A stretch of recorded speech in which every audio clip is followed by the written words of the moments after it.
In this video I will try to explain in details how I like the sketch functionality to be modeled. That is how we should store these events in the database and how we should extend the model that we use to serialize things to Firebase. Okay, so if you film this drawing here, the green stuff is already there.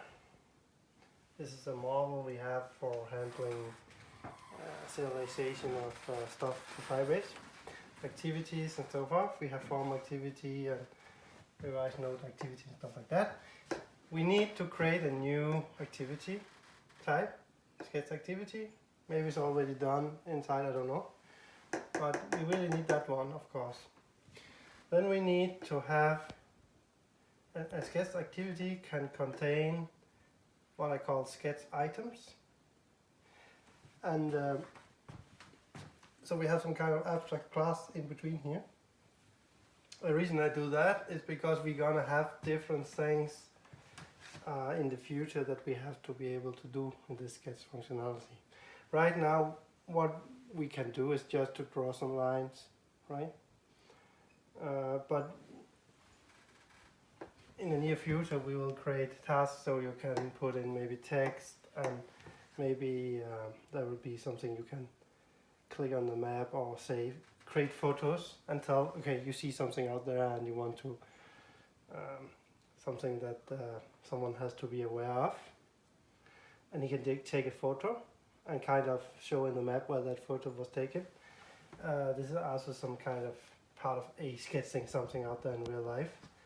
And whatever, you know, that's just an examples of what I expect to come along. Okay, so, but these, don't forget about these right now, just know that they will come. So that's why I have this abstract one in between here called the sketch item. Right, then we have the sketch geometry class, which inherits from this one. And it basically only have two attributes. Something called DU type and something called coordinates.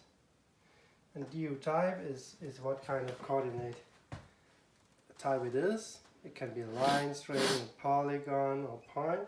That's the common ones.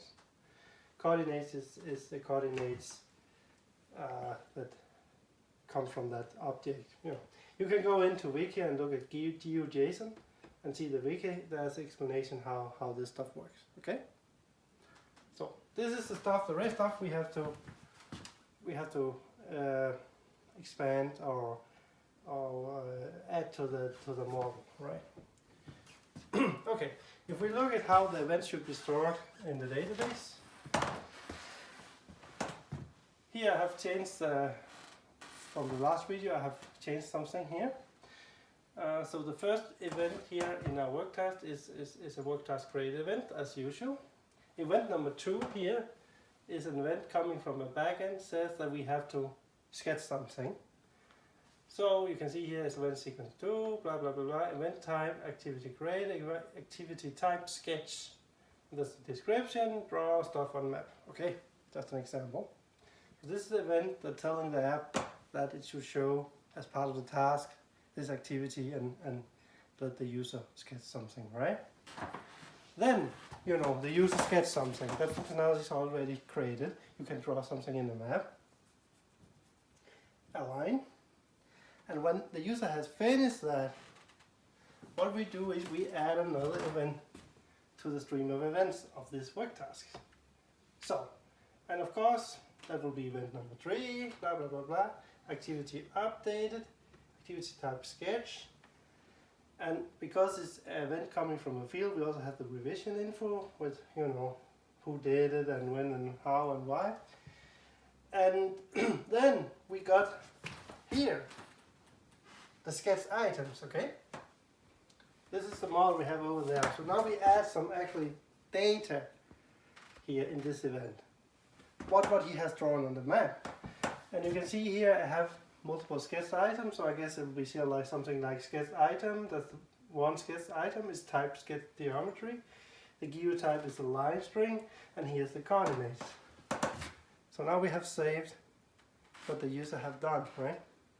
So it's very important that the stuff from the app is saved like this, right?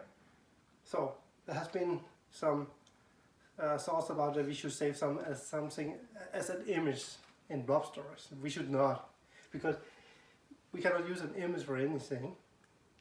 We have to, you know, store things as this, because otherwise we cannot kind of get them in the backend system, into the DS system and so on, where we have to use this information.